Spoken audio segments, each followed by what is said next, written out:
my foxy friends, as I've been calling you as we go through this book. We are back for the next session of Fantastic Mr. Fox. He is definitely becoming very, very fantastic and up to a little bit of mischief, but yesterday I asked you if you thought his mischief and his stealing was justified, and I think it was a big conversation of conflict for you because your parents and I have tried to make you be the best type of humans that you could possibly be. And we know that in real life, it's not right to steal, no matter the circumstances. And I do want to say that I don't advocate for stealing.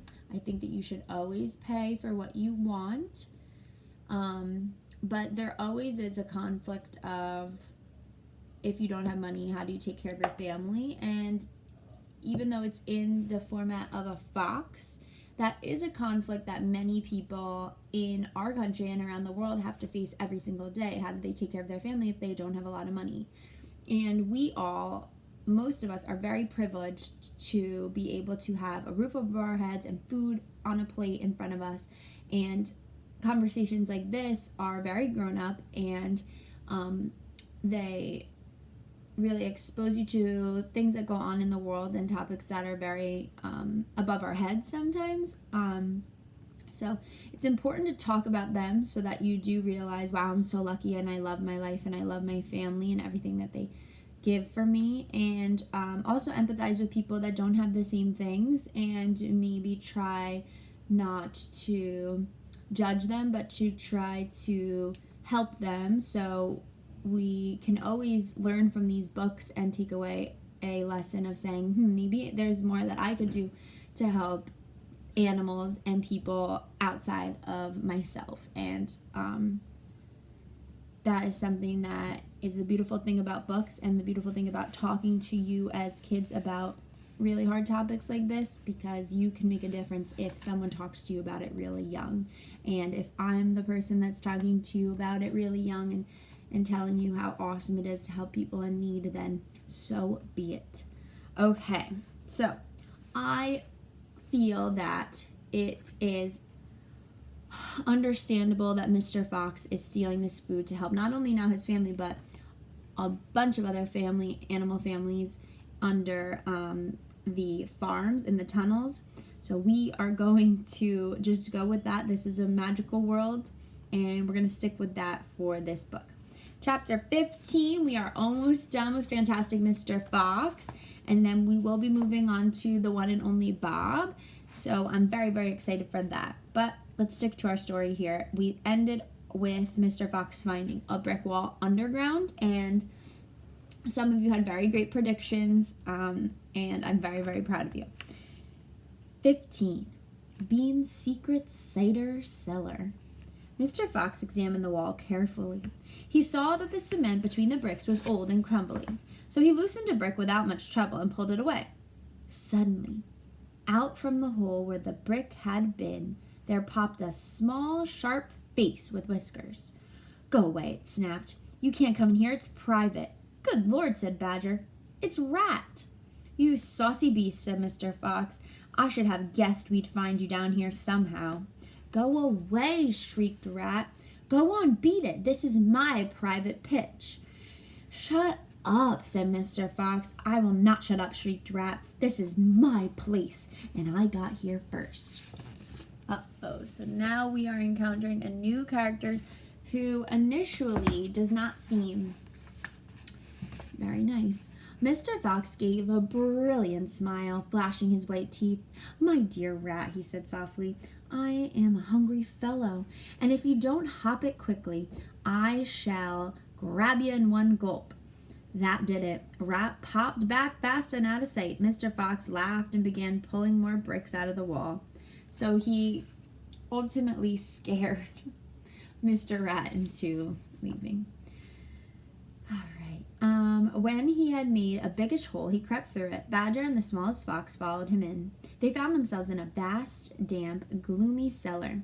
Cellar is another word for like a basement kind of place. "This is it," cried Mr. Fox. "This is what?" said Badger. "This place is empty." "Where are all the turkeys?" asked the smallest fox, staring into the gloom. I thought Bean was a turkey man. He is a turkey man, said Mr. Fox, but we're not after turkeys now. We've got plenty of food. Then what do we need, Dad? Take a good look round, said Mr. Fox. Don't you see anything that interests you? Badger and the smallest fox peered into the half-darkness. As their eyes became accustomed to the gloom, they began to see what looked like a whole lot of big glass jars standing upon shelves around the walls. They went closer. They were jars. There were hundreds on them, and upon each one was the word written cider. So here is the vast, gloomy cellar. Look at all of that cider. So some of you may have had apple cider before. It's kind of like a fall drink, so it's like sweet but also tart. It's pretty good. The smallest fox leaped high in the air. Oh, Dad, he cried out. Look what we found. It's cider. Exactly, said Mr. Fox. Tremendous, shouted Badger.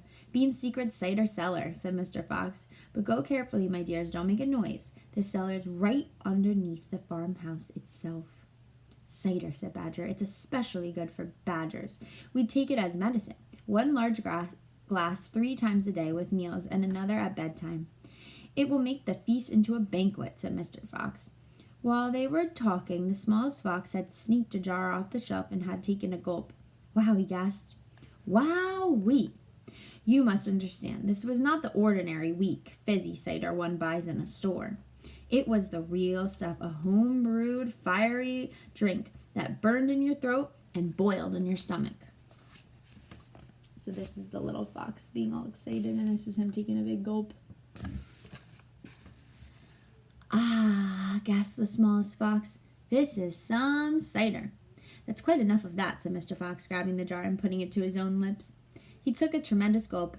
It's miraculous, he whispered, fighting for breath. It's fabulous. It's beautiful. So some people like that burning sensation. I don't, but I guess these animals do. It's my turn, said Badger, taking the jar and tilting his head well back. The cider gurgled and bubbled down his throat. It's like melted gold, he gasped. Oh, Foxy, it's like drinking sunbeams and rainbows. You are poaching, shrieked Rat. Put that down at once. There'll be none left for me. Rat was perched upon the highest shelf in the cellar, peering out from behind a huge jar. There was a small rubber tube inserted in the neck of the jar, and Rat was using that tube to suck up the cider. No way, said Mr. Fox. You're stealing too. Skip the page. Mind your own business, shrieked Rat. And if you great clumsy brutes come messing around in here, we'll all be caught. Get out and leave me to sip my cider in peace. This is the rat. Tiny, tiny, tiny. Drinking from a straw. At that moment, they heard a woman's voice calling out in the house above them. Hurry up and get that cider, Mabel, the voice called.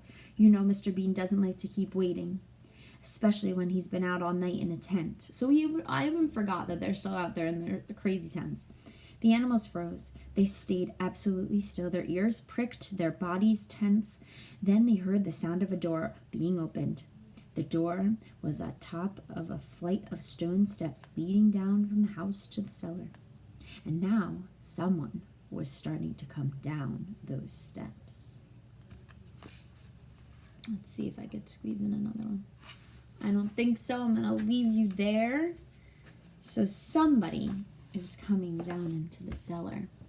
We know it's not Bean, because Bean is in his tent at the mouth of the crater that they created over Mr. Fox's tunnels.